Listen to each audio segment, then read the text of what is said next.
Hello दोस्तों, मैं श्लोक कुमार। आज आपके लिए class 9th subject physics lesson first chapter का नाम है मोशन। क्या है मोशन देखते हैं। पहला क्या है, गति के समीकरण मोस्ट इंपॉर्टेंट है, जो हर साल पेपर में किसी भी कंपटीशन में आता है। ये आपको कंपटीशन में भी आते हैं। ये आपको तीनों फॉर्मूले आपको मोस्ट इंपॉर्टेंट है। अगर आपको तीनों फॉर्मूले आपको याद नहीं है तो न्यूमेरिकल नहीं लगा सकते हैं। क्या है गति के समीकरण में, इसको देखते हैं। गति का समीकरण है क्या, कोई वस्तु सीधी रेखा में एक समान त्वरण से चलती है, इसे तीन समीकरणों में विभाजित किया है। कितने समीकरण में? तीन समीकरणों में विभाजित किया गया। तीनों समीकरण आपका पॉइंट है। देखते हैं पहला क्या है, वेग समय संबंध के लिए समीकरण। किसके?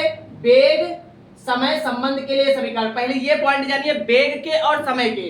पॉइंट क्या है, वेग और समय के बीच में। तो यस बराबर यू प्लस एटी, यक्स बराबर यू प्लस एटी। इस समीकरण को गति का कौन सा समीकरण कहते हैं? प्रथम समीकरण कहते हैं। दूसरा क्या है, समय स्थिति संबंध के लिए समीकरण। समय स्थिति संबंध के लिए समीकरण क्या है, यस बराबर U T plus half eighty square. कहने का इसका मतलब यह है कि इस समीकरण को गति का द्वितीय समीकरण कहते हैं। अगर आपको विकल्प में पूछा कि गति का प्रथम समीकरण कौन सा है, तो आपको जब तक ये फॉर्मूला नहीं याद रहेगा आप टिक नहीं मार सकते। एक नंबर का। दूसरी चीज क्या है, वेग स्थिति संबंध के लिए समीकरण। वेग स्थिति संबंध के लिए समीकरण क्या होता है, v स्क्वायर बराबर u square plus 2as। v square बराबर u स्क्वायर प्लस 2as। इस समीकरण को गति का तृतीय समीकरण कहते हैं। पहले कहने का मतलब यह है, क्वेश्चन आपको न्यूमेरिकल में क्या दिया गया रहेगा इसको देखते हैं। पहले आप इसको समझ लीजिए। v बराबर v क्या है, वस्तु का अंतिम वेग। u क्या है, वस्तु का प्रारंभिक वेग। a क्या है, वस्तु का त्वरण।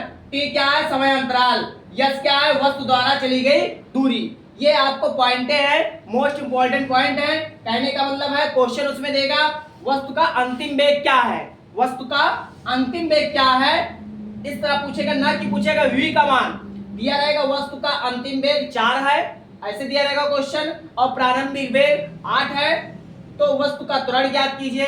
कुछ भी पूछ सकता है क्वेश्चन, इस टाइप में पूछेगा, ना कि आपको दे करके वी यू करके पूछेगा।